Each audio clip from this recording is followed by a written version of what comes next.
नमस्कार दोस्तों। कल दिल्ली हाई कोर्ट की ऑनरेबल जस्टिस स्वर्ण कांता शर्मा जी ने आम आदमी पार्टी के नेशनल कन्वीनर श्री अरविंद केजरीवाल और अन्य डिस्चार्ज्ड लोगों की तरफ से जो रिक्यूजल एप्लीकेशन फाइल की गई थी उसको डिसमिस किया। उसके बाद हम देख रहे हैं कि भारतीय जनता पार्टी के नेता काफी उत्साहित हैं और लगातार टीवी के अंदर बाइट्स और प्रेस वार्ता कर रहे हैं। हालांकि हमें बिल्कुल इसकी इच्छा नहीं थी कि प्रेस वार्ता इस विषय में की जाए, क्योंकि जो कुछ था वो कोर्ट के सामने था और कोर्ट के फैसले के अंदर और अरविंद केजरीवाल जी द्वारा जो अपनी बात खुद उन्होंने कोर्ट में रखी वो जनता के सामने थी। मगर भारतीय जनता पार्टी के लोग बार बार प्रेस में बयान देके हमें मजबूर कर रहे हैं कि हम अपनी बात दोबारा मीडिया और सोशल मीडिया के माध्यम से लोगों के सामने रखें। केजरीवाल जी ने ऑनरेबल हाई कोर्ट की जस्टिस स्वर्ण कांता शर्मा जी के सामने रखा कि हमारे मन में एक रीजनेबल एप्रीहेंशन है, हमारे मन में यह संदेह है कि इस अदालत से, जस्टिस स्वर्ण कांता शर्मा जी की अदालत से हमें न्याय नहीं मिलेगा। हमारी एप्रीहेंशन है। इसके लिए यह जरूरी नहीं है कि कोर्ट के सामने उस कोर्ट का बायस साबित किया जाए। इसकी आवश्यकता नहीं है कि एक्चुअल बायस को साबित किया जाए। रीजनेबल एप्रीहेंशन ही बहुत है, उपयुक्त है। और 10 पॉइंट्स अरविंद केजरीवाल जी ने रखे। उसमें मुख्यतः 2 पॉइंट जो साधारण जनता को समझ में आते हैं, मेरे जैसे लोगों को समझ में आते हैं, वो ये हैं। जस्टिस स्वर्ण कांता शर्मा जी के 2 बच्चे हैं, एक लड़का है एक लड़की है, दोनों वकील हैं और दोनों ही केंद्र सरकार के सुप्रीम कोर्ट और हाई कोर्ट के पैनल पर हैं। सरकार की तरफ से अपीयर होते हैं, केंद्र सरकार की तरफ से। और पैनल के अंदर तो बहुत सारे वकील होते हैं, दर्जनों होते हैं, मगर किस वकील को कौन सा केस मिलेगा यह तय करते हैं सॉलिसिटर जनरल तुषार मेहता। वो तुषार मेहता जो अरविंद केजरीवाल जी के मामले में, एक्साइज के मामले में केंद्र सरकार यानी कि सीबीआई और ईडी की तरफ से पेश होते हैं। वो तुषार मेहता रोजमर्रा में ये डिसाइड करते हैं ये मामला इनको दे दो, ये मामला इनको दे दो, ये मामला इनको दे दो। जिनमें कुछ लोग ऐसे हैं जो स्वर्ण कांता जी के पुत्र हैं और पुत्री हैं। जहां पे वो वकील जो अरविंद केजरीवाल जी के खिलाफ खड़ा है, वो सॉलिसिटर जनरल जो देश का सबसे बड़ा वकील है सरकार की तरफ से, वो रोज तय करता है कि इतने मुकदमे हम स्वर्ण कांता जी के पुत्र को देंगे। वहां पे अरविंद केजरीवाल जी ने कहा कि ये जो है मेरे मन में संदेह पैदा करता है कि ये कॉन्फ्लिक्ट ऑफ इंटरेस्ट है। और भरी कोर्ट में कहा, ओपन कोर्ट में कहा, एफिडेविट में लिख के कहा कि जो सॉलिसिटर जनरल आपके पुत्र और पुत्री को रोज केस असाइन करता है, और वो मुफ्त में तो होता नहीं, उसके लिए पैसा मिलता है सरकार की तरफ से, बेनिफिट है, उससे फाइनेंशियल बेनिफिट है। उस बेनिफिट की वजह से हमारे मन में एक रीजनेबल एप्रीहेंशन आती है कि क्या उन सॉलिसिटर जनरल के खिलाफ फैसला देते समय यह कोर्ट या उस सॉलिसिटर जनरल के पक्ष में फैसला देते वक्त ये कोर्ट बायस नहीं होगी। ये एक रीजनेबल एप्रीहेंशन है जो कोर्ट के सामने रखी गई। भारतीय जनता पार्टी को लगता है कि नहीं साहब, इससे तो कोई फर्क नहीं पड़ता। तो नहीं पड़ता तो भाई नहीं पड़ता। पब्लिक को पता है किससे फर्क पड़ता है, किससे फर्क नहीं पड़ता। दूसरा, अरविंद केजरीवाल जी की तरफ से कोर्ट में यह बात रखी गई और ये फैक्ट है। मैं ये नहीं कह रहा कि ये कोई मनगढ़ंत बातें हैं। सीबीआई और कोर्ट ने भी ये माना है कि ये फैक्ट्स तो सही है, ये अनडिनाइबल है, ये फैक्ट्स गलत नहीं है। अरविंद केजरीवाल ने जो कहा है वो सही कहा है कि जस्टिस स्वर्ण कांता शर्मा के पुत्र और पुत्री केंद्र सरकार के सुप्रीम कोर्ट के पैनल पे हैं और उनको अन्य वकीलों के मुकाबले उनके बेटे को बहुत ज्यादा मुकदमे दिए जाते हैं, यह भी अनडिनाइबल फैक्ट है। दूसरा, जस्टिस स्वर्ण कांता शर्मा खुद यह मान चुकी हैं कि वो आरएसएस के अधिवक्ता परिषद, जो कि भारतीय जनता पार्टी का आइडियोलॉजिकली आप कह सकते हैं मात्र संस्था है आरएसएस, उसका वकीलों का जो विंग है अधिवक्ता परिषद, उसमें जस्टिस स्वर्णकांता शर्मा कई बार अलग अलग इवेंट्स में जाती रही हैं। तो अगर भारतीय जनता पार्टी ये कहती है इसमें कोई ऐतराज नहीं है, इसमें तो कोई गलत नहीं है, तो भारतीय जनता पार्टी तो कहेगी ये। भारतीय जनता पार्टी क्यों कहेगी? भाई भारतीय जनता पार्टी की आरएसएस, भारतीय जनता पार्टी का अधिवक्ता परिषद, उनके अधिवक्ता परिषद के इवेंट्स के अंदर जस्टिस स्वर्णकांता शर्मा आ रही हैं और भारतीय जनता पार्टी की नेपोटिड कह रही है, इसमें क्या गलत है? भाई गलत तो है ही नहीं, आपको क्यों गलत लगेगा? हमें गलत लगा, हमने कोर्ट के सामने कहा। एक और बड़ी मजेदार बात कही गई, आजकल जब मन करता है महिला का कार्ड निकाल के खड़े हो जाते हैं कि मुख्यमंत्री को थोड़ा कुछ कह दो, मैं महिला हूं। जस्टिस स्वर्णकांता को रिक्यूजल किया, वो महिला है। ममता बनर्जी महिला नहीं है, वहां प्रधानमंत्री महिला है। वहां ममता बनर्जी पुरुष है, प्रधानमंत्री महिला है। मैं याद दिलाना चाहता हूं नेपोकिड बांसुरी स्वराज को, 2022 सितंबर में राउज एवेन्यू की स्पेशल कोर्ट की सीबीआई जज गीतांजलि गोयल जी ने ईडी से कुछ सख्त सवाल पूछ लिए सत्येंद्र जैन साहब के मामले में। ईडी ने पूछा क्राइम क्या है, क्राइम तो बताओ। और ईडी को यानी कि केंद्र सरकार को महसूस हो गया कि मामला गड़बड़ है।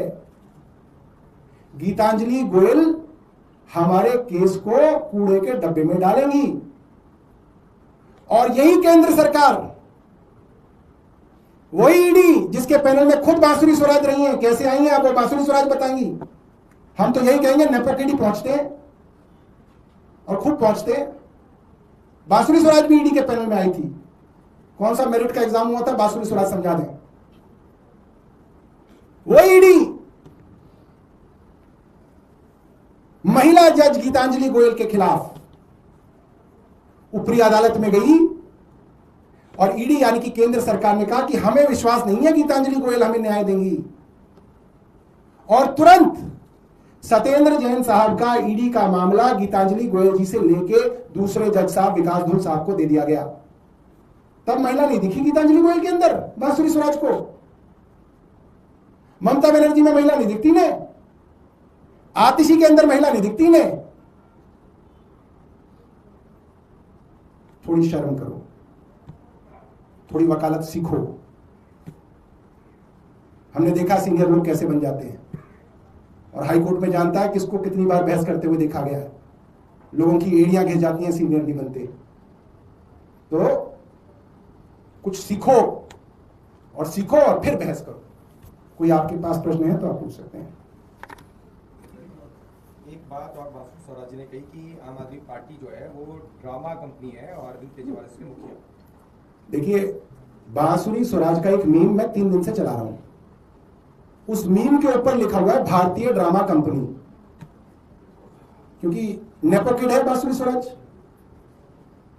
तो नेपोकिड्स को पता नहीं होता कि पुलिस कैसे पकड़ती है, कैसे जो है बस की गाड़ी में डालती है, कैसे थाने में ले जाती है।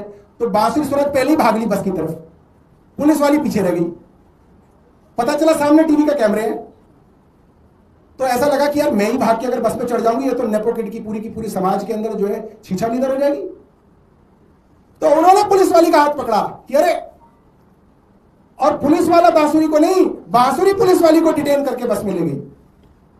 मेरे ट्विटर हैंडल पे चल रहा है, इंस्टाग्राम पे चल रहा है, उस पर लिखा हुआ है भारतीय ड्रामा कंपनी। तो मुझे लग रहा है रात भर बांसुरी स्वराज के दिमाग में भारतीय ड्रामा कंपनी घूम रहा है, मेरा ट्वीट और मीम, और वो भूल गई कि वो वहां से शुरू हुआ। आज मैं आपको कह सकता हूं देश के अंदर जो सबसे बुरी बीमारी है, the worst disease in the society is nepotism. और बांसुरी स्वराज जैसे लोग देश के अंदर नेपोटिज्म का जीता जागता सबूत है, जिसकी वजह से वो असली मां के सपूत जो जमीन पर लाठी खा रहे हैं भारतीय जनता पार्टी के लिए, दरिया बिछा रहे हैं, वो बेचारे दरिया ही बिछाते रह जाते हैं। और ये आती है, मम्मी ऐसा कहती थी, मम्मी आपको भाई कहती थी आप मेरे मामा हो गए, मम्मी आपको भाई कहती थी आप भी मेरे मामा हो गए, मम्मी आपके पापा को भाई कहती थी आप मेरे भाई हो गए, मम्मी ये कहती थी मम्मी ने ये किया, मम्मी ने ये किया, मम्मी ने किया, और मम्मी मम्मी मम्मी मम्मी कह के ये पूरा का पूरा जीवन अपना जो है बिता देते हैं। कोई मम्मी मम्मी कर रहा है, कोई पापा पापा कर रहा है। और ये नेपो किड्स जो है इस देश को बर्बाद करने के लिए सबसे आगे हैं। वो भारतीय जनता पार्टी जो परिवारवाद के ऊपर बड़ी बड़ी बातें करती थी, उन्होंने ये साबित कर दिया कि जब इनकी दूसरी पीढ़ी आई, ना ये काउंसलर बने ना ये एमएलए बने, इनको सीधा लॉन्च किया जैसे करण जौहर लॉन्च करता है बड़ी बड़ी फिल्मों के अंदर बड़े बड़े बाप के बच्चों को, ऐसे इन्हें लॉन्च किया भारतीय जनता पार्टी ने कि इनको एमपी लड़ाना है तो 6 महीने पहले इन्हें प्रवक्ता बना दो, 6 महीने पहले इनकी प्रेस कॉन्फ्रेंस करानी शुरू कर दो, फिर इनको सीधा टिकट दे दो, सीधा एमपी बना दो। तो दोस्तों, ये भारतीय जनता पार्टी करती कुछ है कहती कुछ, इनको कुछ नहीं मालूम कि क्या सच है क्या झूठ है। भारतीय ड्रामा कंपनी, अगर आपको देखनी है तो बांसुरी स्वराज का वो वीडियो देख लो, मेरे इंस्टाग्राम पे भी पड़ा हुआ है, ट्विटर पे भी पड़ा हुआ है। ये खुद पुलिस वाली को डिटेन करके जो है बस के अंदर ले गई। सर, याचिका चूंकि खारिज हो चुकी है हाई कोर्ट से, तो अब आगे इस याचिका को लेकर क्या कानूनी कदम रहेगा आम आदमी पार्टी का, क्या सुप्रीम कोर्ट का करेंगे? देखिए, कानूनी जो भी फैसला है वो तो जो है हमारी लीगल टीम है वो लेगी, और अभी मेरे को इसके विषय में जानकारी नहीं है। और कुछ बात? मेरा सवाल है लॉ एंड ऑर्डर को लेकर कि दिल्ली के अंदर जो है 24 घंटे के अंदर कम से कम 10 से 12 ऐसे मर्डर हुए हैं, जिसे लेकर सुरक्षा व्यवस्था पर काफी ज्यादा सवाल है। देखिए, मुझे जो बताया जा रहा है, जो करंट पुलिस कमिश्नर हैं सतीश गोलचर, उनके पुलिस कमिश्नर बनने के बाद भ्रष्टाचार पुलिस में चरम पर पहुंच गया है। 2 दिन पहले अखबार के अंदर, एक हिंदी के अखबार के अंदर एक बहुत बड़ी स्टोरी की गई, जिसके अंदर बताया गया और साफ साफ इशारा किया गया कि कैसे थानों के अंदर एसएचओज को लगाया जा रहा है। जिन एसएचओज के अधीन थानों पर सीबीआई और विजिलेंस के छापे पड़े, उन एसएचओज को अभी भी एसएचओ रखा गया है। कुछ खास लोग हैं उनको बार बार एसएचओ बनाया जाता है, कुछ जो एफिशिएंट लोग हैं उनको एसएचओ नहीं बनाया जा रहा है। जिनका टेन्योर पूरा नहीं हुआ था उनको टेन्योर पूरा होने से पहले ही हटा के दूसरी जगह डाल दिया गया है। आप इस बात को समझिए, जब पुलिस के अंदर ट्रांसफर पोस्टिंग के अंदर भ्रष्टाचार शुरू हो जाए तो फिर आप कानून व्यवस्था की उम्मीद ही नहीं कर सकते। मैं आपको सिर्फ एक उदाहरण दे रहा हूं।